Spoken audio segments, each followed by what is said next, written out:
What are you going to do then? Now, you're literally going to go out to see if you can get sound and sight of them, are you? No, I don't. Well, I don't know. I was talking to somebody this morning on the telephone who lives about 5 miles from where I used to live, who said he'd seen one too in the village this morning. They come across from Russia, across northern Finland, and they reach Lapland, and they're not allowed to stay there because, as part of this compromise, the Lapps who live off their reindeer are allowed to chase, shoot, and otherwise discourage the wolves until they get right down into the south of the country, in the forests, where they can eat elk instead of reindeer. And of course this upsets the elk hunters, but they're a less powerful lobby group, and it's less essential to their living, and it upsets the sheep farmers a great deal because wolves like sheep. But the consequence is this most extraordinary fact that right now the great car factories, the symbols of modernity, are going broke, and south of them, right in the heart of the industrialized bit, where I used to live, there are 2 wolf packs roaming in the forest. Something very strange is happening, and I need to find out. Sorry, yes. I'd like to ask you a personal question. How did you get to Sweden, and what were you actually doing there? Love. I was working in a Cheshire home in North Wales as a nursing auxiliary volunteer, having sort of come to an end of useful things to do with my life. And there was a Swedish girl there, and I went back to Sweden with her. And I then worked in a factory nailing together the wooden pallets on which Volvo shipped its marine diesel engines around the world for about 2 years. And then we had a son, and this being Sweden and enlightened, we were able to split the parental leave, so I could stay at home being a housewife for a couple of years, and this gave me the leisure to start writing and selling things. And fishing. Yeah, but actually, yes. Being a mother is more time consuming than being a factory worker. You can't get off to go fishing.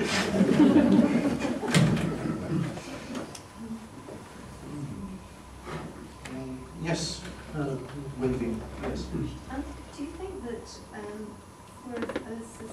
for a nation to be fully aware of the need to work as a society and be aware of their interdependence on each other, that it's helpful if you have a very harsh climate, particularly going back to when technology was less advanced? It was, perhaps the harshness of the climate focuses you a little bit on how much you need each other.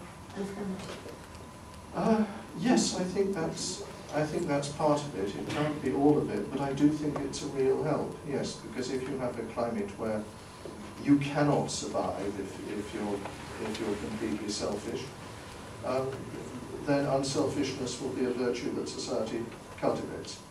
And were they unselfish? Did you find most people? Because there's good and bad in every society. That's a very interesting question. I think they took for granted their obligations to society. I don't suppose that individually they were terribly, and they kept their word. That's terribly That's an terrible. interesting comment, isn't it? And did they volunteer? Did people volunteer for things outside work? Or was this very much the obligation to society through state? Or No, there was a big voluntary sector. If anything killed that, it was commercial television. I mean, state television was sufficiently boring that people... This is an absolutely serious point. It sounds ludicrous, but people would go out to evening classes of all sorts in the winters and do all kinds of volunteerish things like that. And once they deregulated television, and it stopped being high-minded, then... They just sat and watched it? Yeah. Because I'm obsessed, as some of the audience may know, about civil society, about volunteering community, about how we can build that together, and then even if things go very badly wrong, and they're in the process of doing, we have that underpinning stability to hold us together. And I just wondered how strong that would be. Well, it certainly used to be very strong indeed. I think it probably still is strong in the small towns of the countryside. I doubt it's nearly as strong in the cities as it used to be.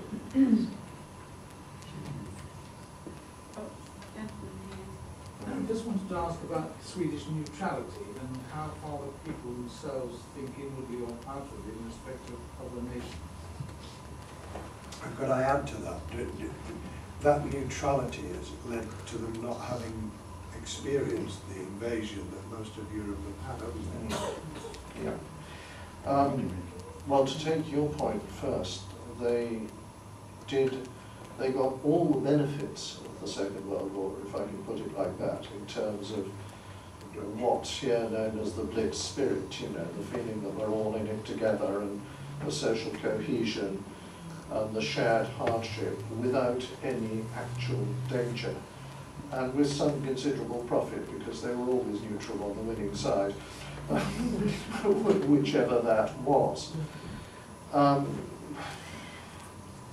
As for the rest, I think, like most policies, there were, you know, a little layer of 400 or 500 people at the top who understood it in terms of very cold self-interest, and underneath that a huge kind of warm moral smugness, because everybody always believes that their own country's foreign policy is either uniquely good or uniquely awful.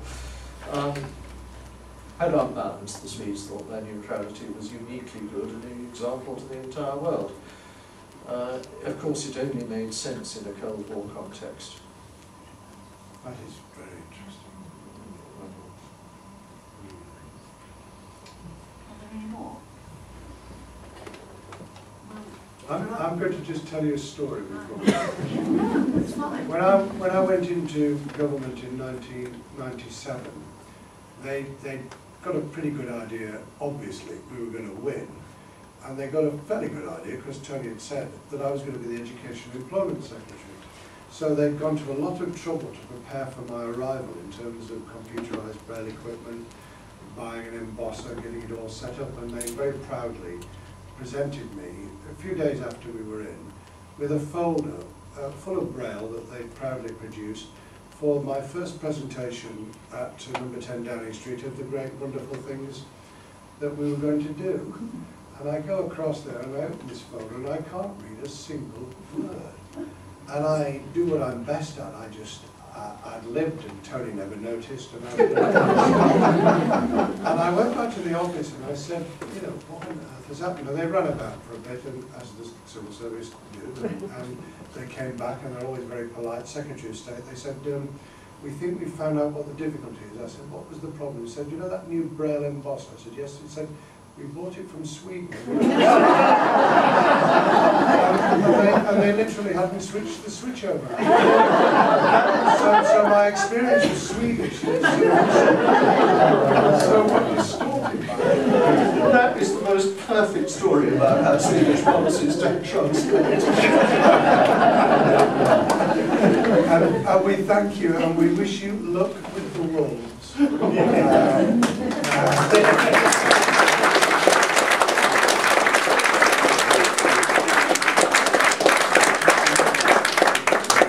Thank you to the audience.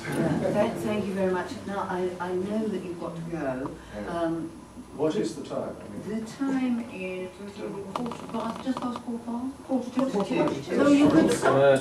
You can sign if you've got. Yes, I could. Yes, yours. If anybody would like yes, to, if I could, yes. to buy one. And I recommend it, and you'll learn something about fishing if you're interested in fishing, which you've got to be.